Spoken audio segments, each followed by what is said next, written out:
Welcome back. You're watching DD India Live. I'm Ramesh Ramachandran. These are the top stories we're tracking for you at this hour. Prime Minister Narendra Modi reaches Croatia on the third and last leg of his three-nation tour that also took him to Canada and Cyprus. Prime Minister Modi speaks to US President Trump, discusses about the Pahalgam terror attack and Operation Sindoor at length. New Delhi reiterates that there was no US mediation in the pausing of Operation Sindoor. The Prime Minister sets the record straight with Trump in a 35-minute call. And the Israel-Iran conflict enters the sixth day. Trump calls for Iran's unconditional surrender. Khamenei says Iran would show no mercy towards Israel.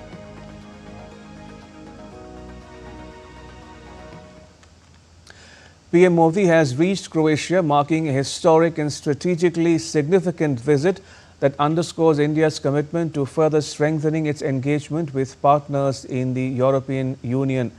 During the visit, the Prime Minister will hold meetings with Croatia's President Zoran Milanovic and Prime Minister Andrej Plenković. Both countries enjoy centuries-old close and cultural links. As the first visit by an Indian Prime Minister to Croatia, it will open new avenues for bilateral cooperation in areas of mutual interest. As Prime Minister Modi visits Croatia, India aims to establish a far more robust and diversified economic partnership with the European Union member. DD India Jessica Taneja spoke with India's ambassador to Croatia, Arun Goyal, about the expectations from the bilateral engagements. We have with us India's ambassador to Croatia, Arun Goyal. Thank you for speaking to DD India and taking out time for us. What are the discussions that the Indian Prime Minister Narendra Modi will have with his counterparts, the Croatian Prime Minister, and as well as with the President? What can you tell us about that? This, I'm sure, is going to put India-Croatia relations on a different trajectory. So when the two leaders meet, they have one-to-one talk. It's not merely what is on agenda today, but more will flow out of it when that bond starts happening. So we should be looking forward to a very productive exchange of not merely the goods and services, but of high-tech personnel in the decades to come. So we are having, for example, an agreement. There's going to be a program of cooperation in the field of science and technology. Croatians have been eagerly looking forward to it. So this will set the two countries' existing science technology systems, materials, information, the personnel, which will have exchange of young researchers thereafter. Similarly, in the field of agriculture, the agreement which is likely to be signed, that is going to bring the research and development in agriculture and allied fields. 30 fields approximately have been enumerated, where there will be close exchange of materials, research, information and personnel. How do you see Croatia playing an important role when it comes to India-EU FTA, and where does it fit in the picture? Croatia is a member of EU, also Eurozone and Schengen. So visit by Honorable Prime Minister and the interaction between the two leaders is going to help us find a reliable partner in the EU, and will help India to push the FTA with EU faster and more meaningful. So after all, when you are negotiating, you need friends. So this is going to be, I'm sure this is going to be a very good asset. When both the leaders meet, they talk to each other, they have the bonding. So we'll have a strong partner in Croatia, in EU. Thank you for summing the relationship between India and Croatia for us. Well, you heard from Ambassador Goyal, the relation between India and Croatia dates back to many centuries. There'll be more that we get for you from the city of Zagreb. This is Jessica Taneja for DD India in Zagreb. The Croatian Kathak dancers are practicing with great enthusiasm. They will perform at an event in Croatia to celebrate Prime Minister Modi's visit. We love very much Indian culture, Indian classical music, and a lot of our dance are classical, not only Bollywood, folkloric as well, but classical Kathak, classical Odissi and Bharatanatyam. We are the best in Kathak. I've been practicing Kathak and other Indian dances for about 8 years, and I really love Kathak and Indian classical music as well. I love Bollywood. I love very much expression. I love to transfer my emotions to the audience. Here's a short performance by the Kathak dancers during their practice.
Whereas there you saw a dance presentation by local dancers in Croatia who will perform shortly for the Prime Minister's ongoing visit to that country. We'll get you the latest from the ground in just a bit.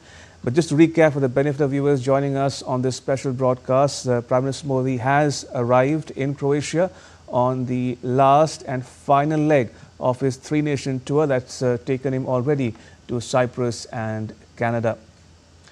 And joining me from Croatia is my colleague Jessica Taneja. Jessica, how's the visit coming along and what's on the Prime Minister's itinerary? Now, the optics and likely outcomes from the first such Indian visit to Croatia in more than 3 decades. That's right, Ramesh. We just saw the Prime Minister being accompanied by the Croatian Prime Minister Andrej Plenković a short while ago. He just left after escorting Prime Minister Narendra Modi. He was welcomed by the Indian diaspora here. People were excited to meet him. It's his first visit to Croatia. In fact, the first visit by an Indian Prime Minister since Croatia gained independence in 1991. In terms of optics, Croatia has been an important country, and the grand welcome here seems to indicate that India would be an important partner for Croatia, not only in just traditional sectors like trade, science and tech, but also looking at the kind of defense cooperation. Since, Croatia boasts of a really expansive defense industry, there could be potential collaborations in the future, but we'll wait for those official announcements at the end of the day, where we will hear from the ASXP about the visit and the outcomes. What we're given to understand is that 4 MOUs will be signed And bilateral talks will be held not only with Prime Minister Andrej Plenković, but also with the President of Croatia, Zoran Milanovic. There have been interesting turn of events since the Prime Minister arrived here. You see the warm welcome, as I said. He'll also be having dinner later in the evening, which will be hosted by President of Croatia. And after that, of course, he will leave for New Delhi. But when you talk about the important outcomes and the expectations throughout the day, well, we're given to understand since Croatia is both an EU and a NATO member, it is a significantly vital partner in that sense, and also speaks volumes about India's outreach, not just to Western traditional European big economies, but also to countries like Croatia as well as Cyprus. The previous visit was India is expanding its footprint within the EU and also garnering support and friendship with other EU nations as well. So this is perhaps one of the significant visits of the Prime Minister, as is being observed. A short while ago, I did get a chance to meet with the Prime Minister of Croatia, Andrej Plenković, and he did say that the meeting with Prime Minister Modi would focus on a lot of things, talking about trade, or the trade between the two countries currently is modest at around $300 million. But that is the area of focus, not just science and tech, as I said, but also in the field of agriculture.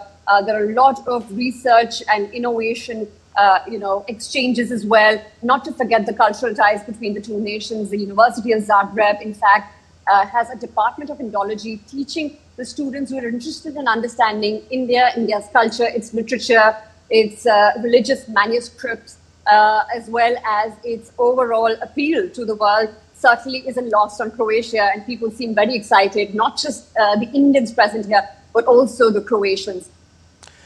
Jessica, you spent the last few days in Zagreb. Tell us more about Croatia, the country, its history, its government, people and foreign relations, and most importantly, why Croatia matters. Well, Ramesh, the reason Croatia matters is it's an important country in a sense, for even because of its, it boasts great, has ports as well.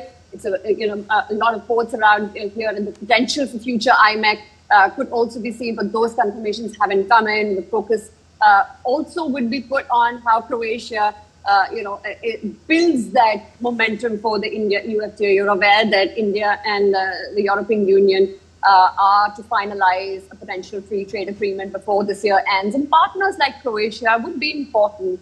And given the kind of regional connectivity that Croatia offers towards the rest of the Europe is certainly very, very interesting. It's surrounded on the Adriatic Sea, perhaps gives it a crucial point where a trade can be facilitated quite a good shipping industry as well. So we're looking at multiple collaborations here. And as far as Croatia is concerned, its economy is stable. It has been growing at 2.9%. The GDP growth has been 2.9%, and often outpaces the average, the average EU states as well. So certainly a country which is both politically and economically quite stable and strong would be a crucial partner for India going ahead, not just in trade, but also establishing linkages with European Union, apart from the traditional partners in EU that India has had. And finally, before we let you go, Jessica, talk to us a bit, if you will, about the Indian diaspora. Also, India's soft power on full display in Croatia. We saw you earlier speak to locals who are studying Indian languages, including Hindi and Sanskrit. We saw Kathak dancers who will be performing for Prime Minister Modi during his visit. And also, I'm given to understand that Croatia is a favorite destination for Bollywood films as well. Well, it is. The culture is quite popular, not just their films, but also food. You'd find many restaurants here. And while I was at one of the restaurants, I could see not just Indians, but also Croatians enjoying the food. No matter the spice from it, but it's still quite light here in Croatia. There's a lot of excitement as well. And as I pointed out, there are students who are interested in Sanskrit, and a lot of words are similar in Croatia as well. For example, chai in Hindi would also be chai in Croatian. A lot of similarities there as well.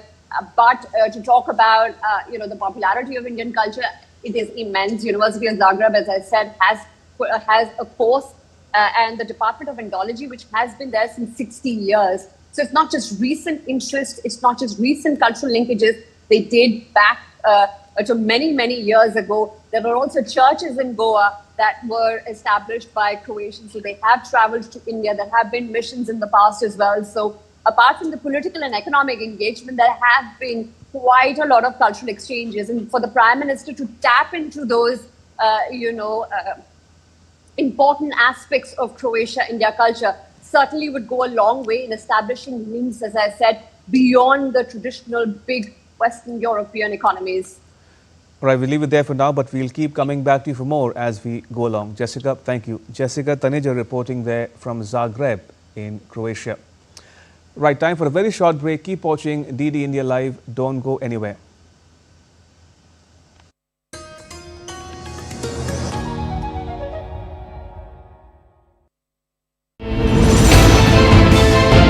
Geopolitics and trade deals. Economic challenges amid development. Hard work and the path to prosperity. It's the economy always. Between walkers, money is what money does and says. Supply creates its own demand. Between the bulls pulls and bears tears. When supply chain. Welcome back. You're watching DD India Live. I am Ramesh Ramachandran.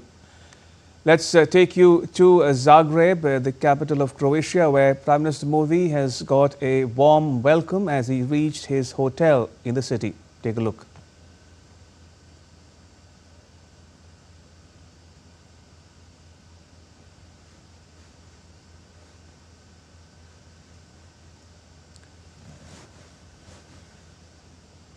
Right, so these are the latest shots coming to you from Zagreb, where PM Modi has just arrived at his hotel.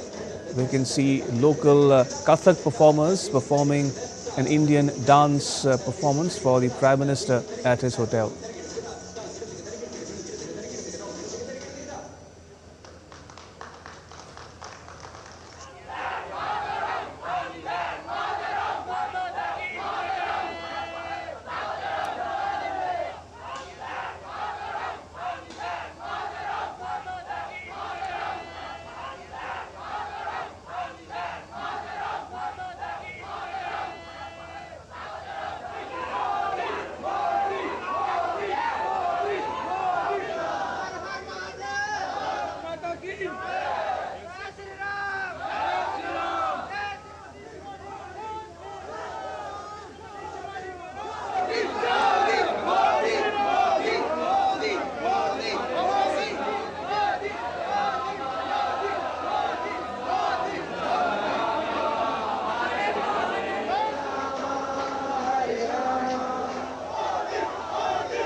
धीमहि धियो यो नः प्रचोदयात् ॐ तत्सयोरावृणीमहे गातु यज्ञाय गातु यज्ञपतये दैवी स्वस्तिरस्तु नः स्वस्तिर्मानुषेभ्यः ऊर्ध्वं जिगातु भेषजम् शन्नो अस्तु द्विपदे शं चतुष्पदे ॐ।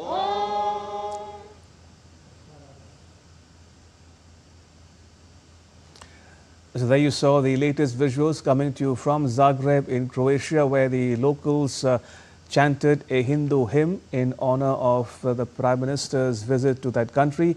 We also saw some local Kathak dancers performing for the Prime Minister. He interacted with the Indian diaspora as well at his hotel in the city. We'll get you more as we go along.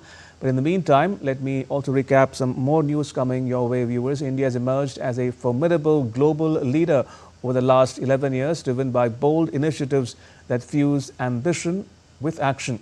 India's presidency of the G20 spotlighted the global south and delivered concrete outcomes. India championing One Earth, One Family, One Future at the G20 summit. The Prime Minister co-chaired the AI Action Summit in Paris in February 2024, along with France's President Emmanuel Macron. During the COVID-19 crisis, India launched the Vaccine Maitri initiative under PM Modi's leadership. Since January 2021, India supplied over 30.12 crore vaccine doses to 99 countries, including 1.51 crore as grant. The International Solar Alliance, launched at COP21 in Paris on 30th November 2015 by PM Modi and French President Macron, François Hollande, is India's flagship climate action effort. India's leadership in the global south is rooted in shared history and common aspirations. In March 2025, Prime Minister Modi launched the Mahasagar Doctrine in Mauritius. India's global diplomacy has taken shape through strategic partnerships in multilateral and plurilateral platforms. In the BRICS, India has worked to make the global order more representative and multipolar. Through Quad, India is shaping security and economic frameworks in the Indo-Pacific. Over the past 11 years, India has redefined its defense capabilities with a firm emphasis on self-reliance and global stature. India's defense production has hit 1.27 lakh crore in 2023-24, up 174% since 2014-15. And defense exports rose to 23,622 crore rupees in 2024-25 from 686 crore rupees in 2013 and 14.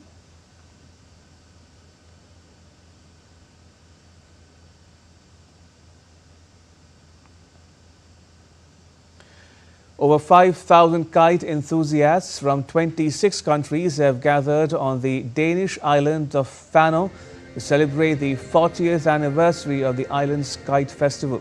The fest will start on Thursday and run through Sunday, which will feature more than 25,000 kites.